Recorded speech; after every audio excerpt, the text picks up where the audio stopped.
Y el conflicto es entre el artículo 15 constitucional y el artículo 20 constitucional. Nosotros no tenemos lo que nos acaba de explicar el profesor en el Perú, y es la posibilidad de solicitar a través de la habeas data información de entidades públicas. Eso lo conocemos nosotros como el derecho de petición. Y eso es una figura jurídica totalmente independiente. El problema nuestro de la habeas data es un problema de regulación de la privacidad y de la información que yo consigno de manera personal y que puede circular en el medio social. Por tanto, la regulación de la habeas data en nuestro sistema jurídico se ocupa de las bases de datos, de la información almacenada, tanto en entidades públicas como en entidades privadas. Y esa sería pues una diferencia central frente al fenómeno peruano que nos acaban de traer a colación.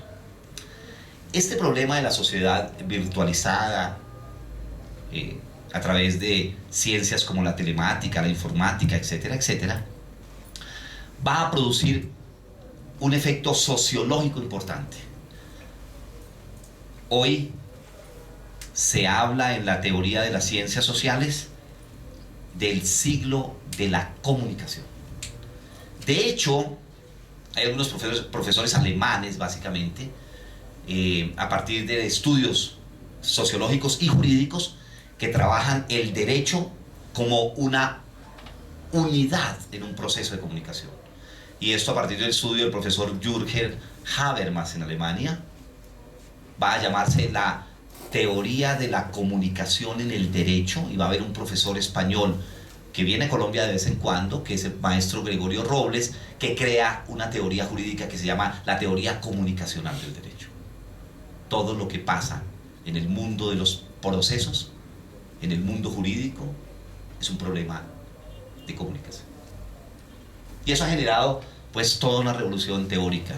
El profesor Robles Morchón de España acaba de sacar un libro de unas 1000 paginitas, se llama así, Teoría Comunicacional del Derecho.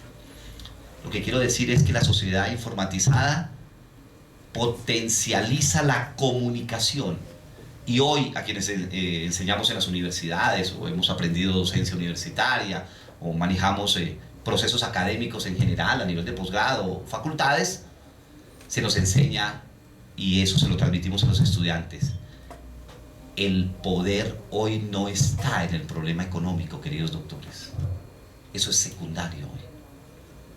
El poder está en el conocimiento. El que tiene el conocimiento, comillas, el que tiene la información, tiene poder. Los laboratorios de investigación farmacéutico, Bayer, Sandoz, bueno, qué sé yo, tienen una cantidad de gente trabajando, haciendo las pildoritas y haciendo las inyecciones y los productos farmacológicos para lo que ellos hacen, pero lo que más les interesa a ellos es la investigación y la producción de conocimiento. Y la producción de conocimiento es hoy el activo más importante que tiene la sociedad contemporánea. El dinero se puede perder en un minuto. Se puede ser el millonario más millonario del mundo y un mal negocio lo deja quebrado. Pero si usted es la punta del conocimiento, siempre tendrá el poder.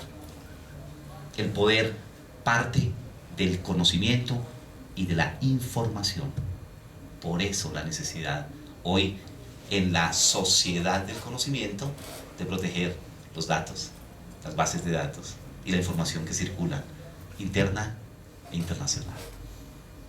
Esa es la importancia de la génesis que existe entre el problema de la habeas corpus, la habeas data, perdón. Ahora,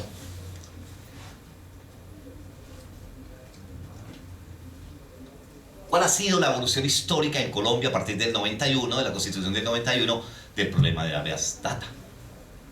Y entonces aquí se pueden señalar como 3 momentos en términos de espacio. Primer momento: la Constitución del 91 aborda como un derecho fundamental, no como acción, sino como derecho fundamental, derecho subjetivo, y reitero lo que dije hace un instante, el derecho subjetivo es aquella prerrogativa que le permite a través de un instrumento jurídico su protección o garantía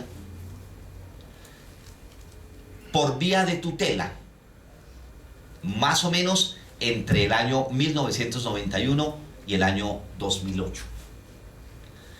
En el año 2008 se presenta una necesidad imperiosa de regular el habeas data en Colombia.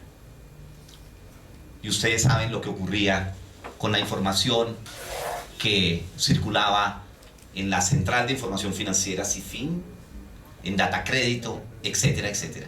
Si usted entraba en mora con un banco, estaba muerto civil y comercialmente. Y ese problema es un problema de la información. Y ese problema es un problema del almacenamiento de datos. Y ese es un problema de la posibilidad del acceso al crédito público, que es un tema constitucional, que los economistas manejan con mucha solvencia en las investigaciones correspondientes. A partir de ahí, y en razón a lo que llamó la Corte Constitucional el abuso del poder informático, de la actividad financiera, bursátil y aseguradora en Colombia, surge por primera vez la necesidad del control del dato crediticio, financiero, comercial y asegurador. Entonces, desde el 91 hasta el 2008, y ahí va a aparecer la ley 1266 que citó el profesor venezolano, 1266 de 2008, toda la producción jurisprudencial en términos de habeas data es una producción vía acción de tutela. En el 2008 surge la primera ley estatutaria dirigida al problema financiero y al problema del dato financiero. Y entonces se regulan una cantidad de figuras. Yo hoy no voy a hablar del dato financiero porque pretendo dejarles algunas ideas sobre la ley de habeas data en general, que va a aparecer en el año 2012. Que es la ley estatutaria 1581 del 2012, del 17 de octubre del 2012. Entonces podemos decir, en la vigencia del Estado Social de Derecho, constitución antropocéntrica, de derechos constitucionalizados y de control de constitucionalidad difuso y concentrado, el problema de los datos y de la información va a tener un primer desarrollo jurisprudencial vía tutela individual y con efectos interpartes, el accionante y el accionado, y una segunda etapa del manejo de la base de datos financiera, crediticia, comercial y aseguradora, bursátil, y una última etapa, que es la que pretendo, por la brevedad del tiempo, yo creo que podría hablarles unas 4 horas hoy sobre el tema, pero solo tengo 1 hora para eso. Entonces, la fase que viene en proceso de desarrollo, que es la fase del 2012 hasta ahora. 3 etapas en términos estrictamente jurídicos para que nos ubiquemos en cuál ha sido el desarrollo tanto legislativo como jurisprudencial. Ok, sobre esa base entonces va a surgir un derecho.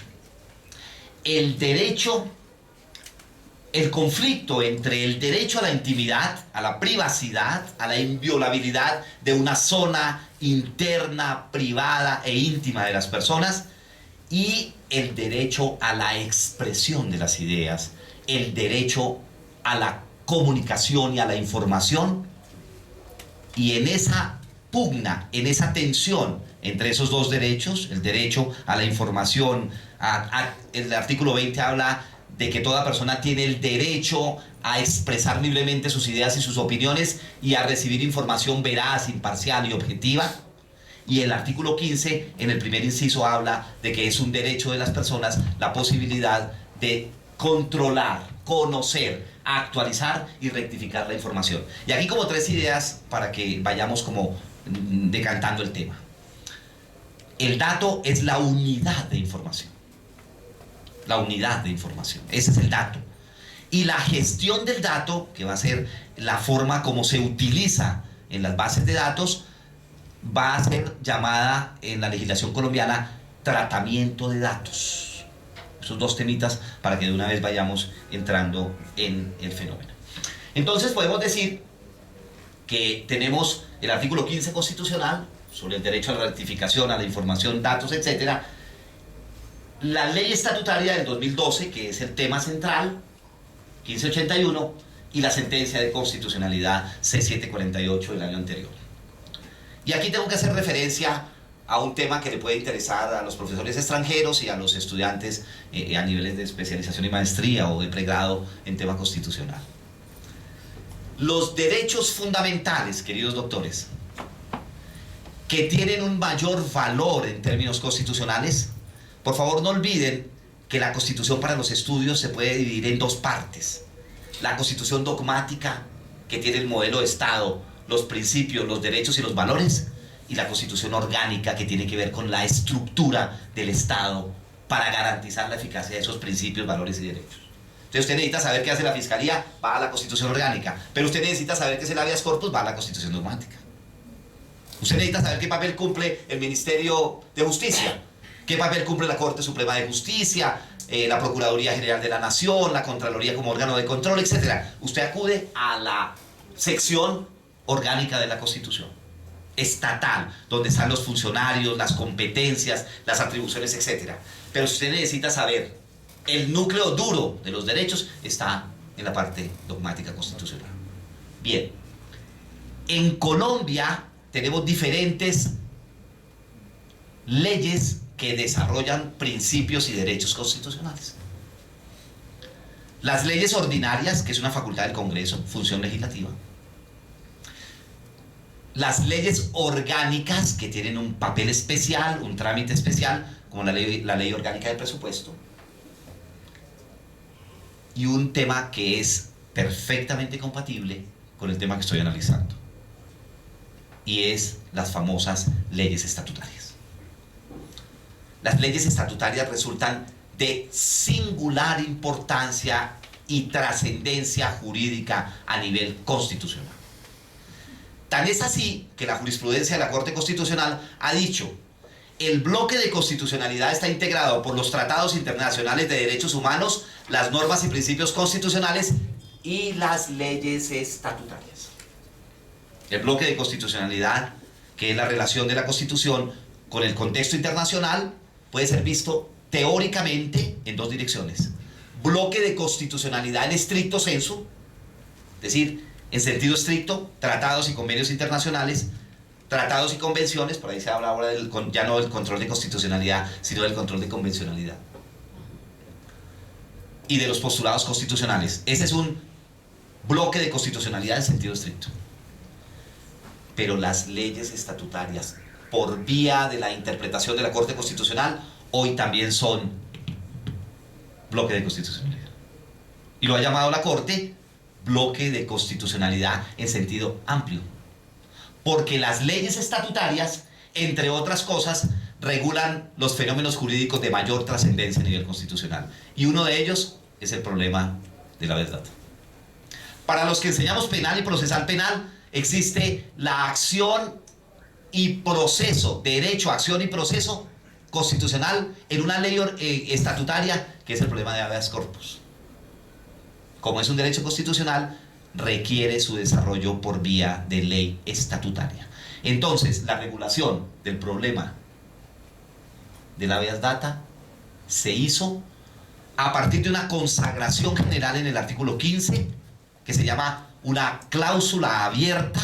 Se garantiza el derecho al habeas corpus, al acceso a la información, al control de las bases de datos, a la rectificación de los datos, a la actualización de los datos, a la supresión de datos negativos, por ejemplo, en el sistema crediticio, al derecho a conocer esa información. Pero lo que hace la Constitución es un enunciado genérico que llamamos una cláusula abierta de constitucionalidad. Una cláusula abierta. Se garantiza tal derecho, se protege tal derecho. Y la regulación en específico se difiere, es decir, se envía a una ley estatutaria. Y ese envío que hace la Constitución se llama la facultad de configuración legislativa. Como la Constitución no puede regularlo en específico, abre la posibilidad, da unos márgenes genéricos, digamos, un marco general, y el marco de configuración específico lo hace una ley. Para los derechos fundamentales se hace a través de una ley estatutaria. Y esas leyes estatutarias, entonces por favor lean la última partecita que tengo en esta filmina, son leyes de mayor nivel jurídico. Recuerden, ley estatutaria de administración de justicia, ley estatutaria de partidos políticos, ley estatutaria de estados de excepción, guerra exterior, conmoción interior, grave afectación económica, ecológica o social, cuando hay desastres. Esa regulación se hace a través de leyes estatutarias. Y el habeas data, al igual que el habeas corpus, es un derecho de naturaleza constitucional fundamental. En consecuencia, su regulación exige un trámite de una ley especial. Y esa ley es de mayor nivel jurídico por varias razones. Primero, porque requiere una mayoría calificada en el trámite de la confección de la ley en el órgano legislativo, en el Senado y la Cámara. Mayoría absoluta. Dos, porque antes de que la sancione el presidente y se promulgue para que inicie la vigencia, esa ley tiene un control previo de constitucionalidad. Normalmente las leyes primero se tramitan en el Congreso, la sanciona el presidente, se insertan en el diario oficial y luego se demandan a través de la acción pública de inconstitucionalidad por los ciudadanos. Las leyes estatutarias, que son de mayor nivel, cuando salen al contexto de la aplicación y de la vigencia, ya han sido revisadas formal y materialmente por la Corte Constitucional. Y tres, se tramitan en una sola legislatura. Pueden ustedes mirar ahí los artículos 152 y 153 constitucionales. Entonces, otra idea para nuestro estudio, que quizá nos diferencia con los trámites en el Perú y en Venezuela y pues en otros países. La configuración legislativa de una cláusula abierta de un derecho a nivel constitucional se hace por la vía de una ley especial, de especial trámite y significado en su confección, que lleva incluso un control previo de constitucionalidad. Ley estatutaria. Bien, ocupémonos a continuación de un poquito la definición constitucional del tema. Todavía no hemos entrado en el problema penal, me preocupa el tiempo, Pero bueno, vamos a mirar cómo está el planteamiento en el artículo 15 constitucional.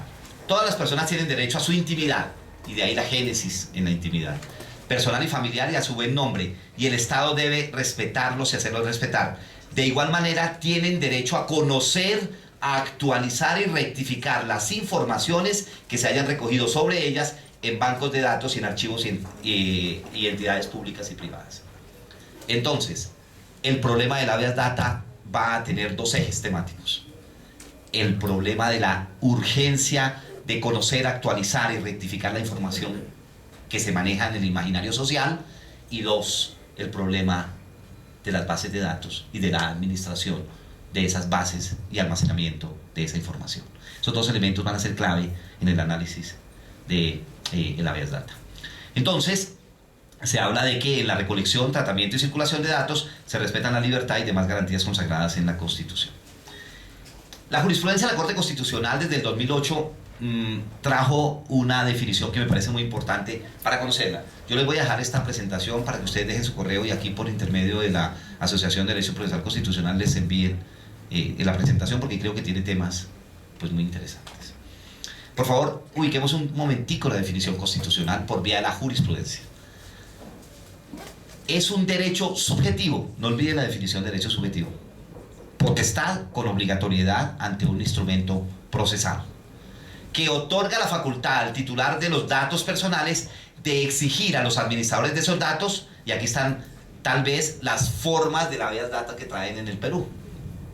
Uno es el acceso, otra es la inclusión, otra es la quitada, otra es la actualización, etcétera, etcétera. Nosotros lo tenemos como verbos en la ley de habeas corpus, de habeas data, perdón.